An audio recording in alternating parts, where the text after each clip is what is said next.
ఇప్పుడే ఒక వీడియో చూడడం జరిగింది యూట్యూబ్లో. ఆ వీడియో ఎవరు చేసిండ్రయ్యా అంటే అలిగియా డేవిడ్ అనే ఒక వ్యక్తి.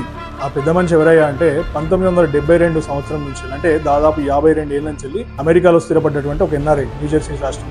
అయితే ఆ పెద్ద మనిషి ఏం చెప్తుండయా అంటే, ప్రస్తుత తెలంగాణ రాష్ట్ర ముఖ్యమంత్రి రేవంత్ రెడ్డి గారి సోదరుడు యనుమల కొండాల్ రెడ్డి అనే వ్యక్తి మరి గతంలో ఈ పెద్ద మనిషి దగ్గర $58,500 అప్పు కింద తీసుకున్నాడు. ఆయన కొండాల్ రెడ్డి ఆయన భార్య వచ్చి కాలా వెళ్ళబడి బతిమలాడి, నేను ఒక కొత్త దందా మొదలు పెట్టబోతున్నా, నాకు ఒక $58,500 కావాలి అని అంటే, వాళ్ళని చూస్తే జాలేసి ఆ పెద్ద మనిషి మరి అప్పు కింద ఇచ్చి ప్రామిసరీ నోట్ రాయించుకొని మరి ఇన్స్టాల్మెంట్స్ లలో డబ్బులు పే చేస్తా అంటే నమ్మి ఇచ్చిండంట. ఆ నమ్మి ఇవ్వడంతో పాటు కొన్ని చెక్కులు కూడా ఇచ్చిండంట. మరి చెక్కులు తీసుకుపోయి పెద్ద మనిషి బ్యాంక్ లో వేస్తే అన్ని బౌన్స్ అయిపోయింది. అంటే చూడుండ్రి ఎంత పెద్ద మోసగాడి కొండాల్ రెడ్డి అనే వ్యక్తి. ఆయనతో మోసపోయిందని తెలుసుకున్నాక పెద్ద మనిషి అలిగియా డేవిడ్ అనే వ్యక్తి ఏం చేసిండయా అంటే, న్యూజెర్సీ సుపీరియర్ కోర్టుకు పోయి ఒక కేసు ఫైల్ చేసింది, క్రిమినల్ కేసు. నన్ను మోసం చేసి ప్రామిసరీ నోట్ రాసిచ్చి నాకు $58,000 నా దగ్గర తీసుకొని చెక్కులు ఇస్తే ఆ చెక్కులు తీసుకుపోయి బ్యాంక్ లో వేస్తే బౌన్స్ అవుతున్నాయి, నాకు న్యాయం చేయండి అని కోర్టు దగ్గరికి పోతే కోర్టు ఆయన వాదోపవాదాలు విన్నాక ఖచ్చితంగా ఇది మోసమే అని చెప్పేసి అరెస్ట్ వారెంట్ రిలీజ్ చేసి కొండాల్ రెడ్డి మీద. అప్పటికే కొండాల్ రెడ్డి అనేటోడు అమెరికా వదిలిపెట్టి ఇండియా జారు.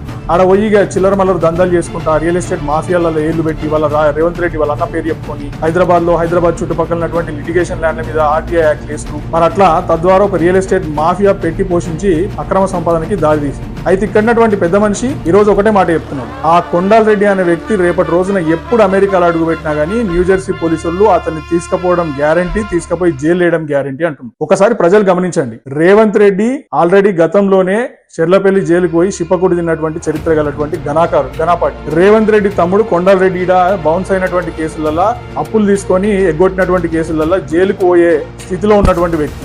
రేవంత్ రెడ్డి ఇంకో తమ్ముడు యనుమల జగదీష్ రెడ్డి అని 15 రోజుల కిందనే స్వచ్ఛ భయ్యా అనే ఒక కంపెనీ పెట్టి మరి అదే కంపెనీతోని, ఇండియాలో పెట్టినటువంటి కంపెనీతోని అమెరికాకి ఒక బినామీ నా కొడుకుని తీసుకొచ్చి ఆ బినామీ నా కొడుకుని ఒప్పందం చేయించండి, 1000 కోట్లు మేము పెట్టుబడి పెడతాం తెలంగాణలో. అసలు నాకు అర్థం కాదు, 15 రోజుల కింద పెట్టినటువంటి కంపెనీలో 1000 కోట్లు పెట్టుబడి నుండి వచ్చింది. అది కేవలం రేవంత్ రెడ్డి యొక్క నల్లధనం, బ్లాక్ మనీ. ఆ బ్లాక్ మనీని ఇప్పుడు వైట్ చేసుకోవడానికి మరి పెట్టుబడి రూపంలో తెలంగాణలో పెట్టుబడి పెడతారంట, నిరుద్యోగులకు ఉద్యోగాలు ఇస్తారంట. అంటే అంత అమాయకులుగా పంపిస్తారు మీకు ప్రజలేమన్నా నాకు అర్థం కాదు. అంత దొంగ చరిత్ర, దొంగన కొడుకులు ఇలా కుటుంబం అంతా. రేవంత్ రెడ్డి, కొండాల్ రెడ్డి, జగదీష్ రెడ్డి, తిరుపతి రెడ్డి రాజ్యాంగేతర శక్తుల్లాగా తయారై తెలంగాణ భూములని, తెలంగాణ ఆస్తుల్ని, తెలంగాణ వనరులన్నిటి మీద కూడా పందికొక్కుల్లాగా పడి దున్నపోతులాగా మేస్తుండ్రు. తెలంగాణని నిట్ట నిడువులా దోచుకుంటుండ్రు, సర్వనాశనం చేస్తుండ్రు. ఇప్పటికైనా జనాలు ఆలోచించాలి, ప్రజలు ఆలోచించాలి. ఇటువంటి దొంగలకి, ఇటువంటి లూటర్స్ కి, ఆల్రెడీ కేసుల్లో ఇరుక్కున్నటువంటి నేర చరిత్ర గలటువంటి సన్నాసులకి మనం తెలంగాణ రాష్ట్రం అప్పచెప్పి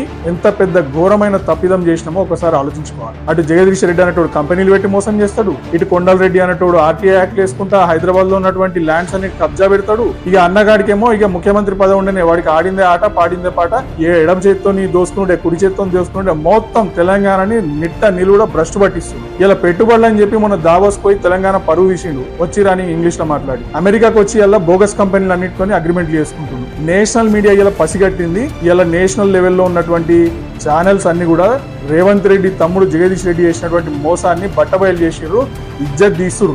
సిగ్గుండాలి తెలంగాణ ఇజ్జత్ మొత్తం తీయడానికి. రేవంత్ రెడ్డి బుద్ధి తెచ్చుకో ఇప్పటికైనా. నీ ముఖానికి నిరుద్యోగులకు ఉద్యోగాలు ఇవ్వవు, నువ్వు రైతులకు మాట ఇచ్చినటువంటి రైతు భరోసా ఇవ్వవు, దళితులకు ఇచ్చినటువంటి మాట ప్రకారం 12 లక్షలు ఇవ్వవు, మహిళలకు ఇచ్చినటువంటి మాట ప్రకారం 2500 ఇవ్వవు, వృద్ధులకు ఇచ్చినటువంటి మాట ప్రకారం 4000 రూపాయలు ఇవ్వవు. ఎవ్వరికి ఏం చేయవు. అన్ని డొల్ల మాటలు, అబద్ధ హామీలు ఇచ్చి ఇలా కుర్చీలో కూర్చొని ఒక సామంతు రాజులాగా నీ వెనకాల నీ తమ్ముళ్ళందరూ రాష్ట్రాన్ని పట్టి పీడిస్తున్నటువంటి జలగల్లాగా సర్వనాశనం చేస్తుంది. ప్రజలు గమనించిన ఇది. ఎందుకంటే ప్రాంతం వాడు మోసం చేస్తే ఇదే ప్రాంతంలో బొందబెట్టాలని కాళోజీ గారు చెప్పినటువంటి మాటల్ని స్ఫూర్తిగా తీసుకొని రాబోయే రోజులలో ఈ కుటుంబంలో ఉన్నటువంటి ప్రతి ఒక్కరిని బొందబెడితేనే తెలంగాణ రాష్ట్రానికి పట్టినటువంటి దరిద్రం, పీడ విరగడైపోతుంది. జై తెలంగాణ.